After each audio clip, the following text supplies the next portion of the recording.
ఈ నెల 3వ తారీఖు నాడు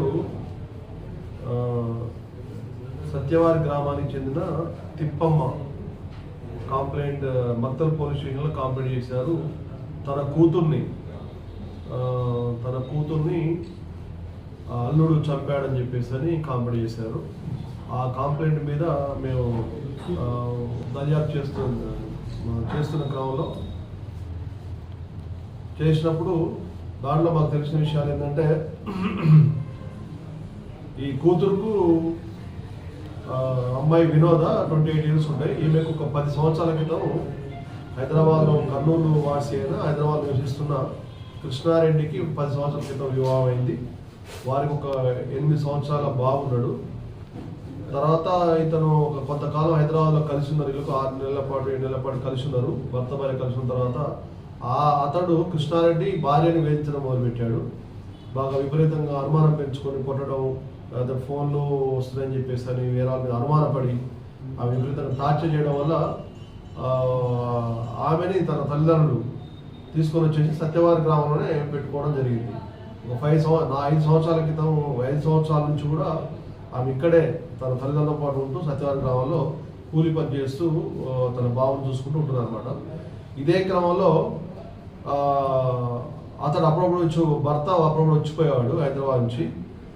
దాని తర్వాత ఈమెని వచ్చిన క్రమంలో ఈమె మేము ఫోన్లో మాట్లాడుతుంటే వేరే వ్యక్తితో ఏమైనా సంబంధాలు ఉన్నాయని చెప్పేసి విపరీతంగా అనుమానం పెంచుకొని ఈ మధ్య మనకు పోయిన 30వ తారీఖు నాడు ఆగస్టు 30వ తారీఖు నాడు నా మక్తలు వచ్చేసి ఎస్ఎల్ లాడ్జ్ పిలిపించుకొని భార్యని అక్కడ కూడా చంపాలని చూశాడు, ఒకసారి అటెంప్ట్ చేశాడు ఒకసారి.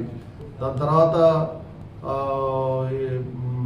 ఈమెని ఒక 27వ తారీఖు నాడు హైదరాబాద్లో 26వ తారీఖు నాడు సెప్టెంబర్ 26వ తారీఖు నాడు హైదరాబాద్లో డీమార్ట్లో ఒక కత్తి కొనుక్కొని దాని తర్వాత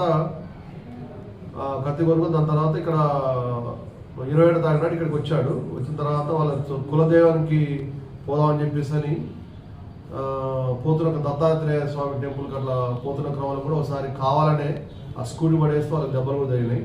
కొడుకు అండ్ ఆ భార్య కూడా దెబ్బలు తగిలినాయి. అట్లా అదే క్రమంలో దసరా పండుగ ఉంటా అని చెప్పేసి అని ఉండి 3వ తారీఖు నాడు దసరా పండుగకు తన కుటుంబ సభ్యులు, తన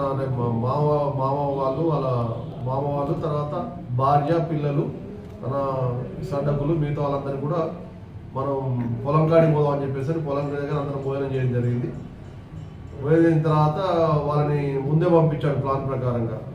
తన స్కూటీలో గాలి తక్కువ ఉంది, మీరు వెళ్ళిపోండి అని చెప్పేసి భార్యను అక్కడే పెట్టుకొని పిల్లగాని తన కొడుకుని, తన మామని, మిగతా కుటుంబ సభ్యులందరూ ఇంటికి పంపించేసి భార్య అక్కడ వచ్చిన తర్వాత భార్యతో మళ్ళీ గొడవ పెట్టుకొని, ఎవరు లేని టైంలో భార్య గొడవ పెట్టుకొని విపరీతంగా కొట్టి ఆమె అడ్డుకున్న క్రమంలో నీకు అనవసరంగా నీకు వేరే ఫోన్లు వస్తున్నాయని చెప్పేసి ఆమెతో బాగా కొట్టి ఆమెని చేతులతో పొడిచాడు. కడుపులో పొడిచిన తర్వాత ఆమె చేతులు కూడా పొడిచాడు. ఫైనల్గా ఆమెని గొంతు మీద కత్తితో గాయం చేసి హత్య చేసి ఆ స్కూటీ తీసుకొని పారిపోయాడు.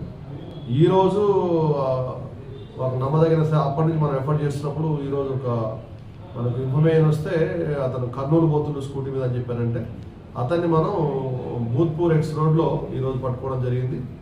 పట్టుకొని అతని వద్ద నుండి ఒక స్కూటీ, తర్వాత ఆమె హత్యకు ఉపయోగించిన కత్తిని కూడా సేమ్ యాసిస్ కత్తిని కూడా మనం స్వాధీనం చేసుకోవడం జరిగింది. అతని గురించి ఎంక్వైరీ చేయగా గతంలో అతని చరిత్ర తీసుకుంటే ఏంటంటే, గతంలో కూడా 2020లో అతని మీద ఒకటి గాంజా కేసు ఉంది సైబరాబాద్లో పోలీస్ స్టేషన్లో. 2020లో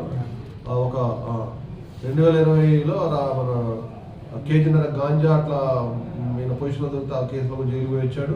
దాని తర్వాత ఒక మర్డర్ కేసు కూడా ఉంది. పోయిన సంవత్సరం ఒక మర్డర్ కేసు కూడా ఇతని మీద ఉంది. ఆ విషయంలో కూడా జైలు పోయి వచ్చాడు. ఇతను మొత్తానికి క్రిమినల్ బ్యాక్గ్రౌండ్ ఉంది.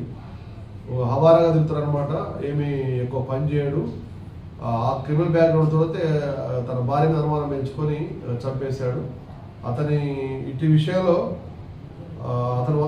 విషయంలో బాగా పనిచేసిన మన ఎస్పీ గారి పర్యవేక్షణలో, మా అందరి పర్యవేక్షణలో CI Ramlal and SI Bhagyalakshmi Reddy, Makthal Ashok Babu, SI Maganur and మా క్రైమ్ టీమ్ అందరూ కూడా బాగా పనిచేసి విదిన్ 4 డేస్లోనే మనం అతన్ని పట్టుకోవడం జరిగింది.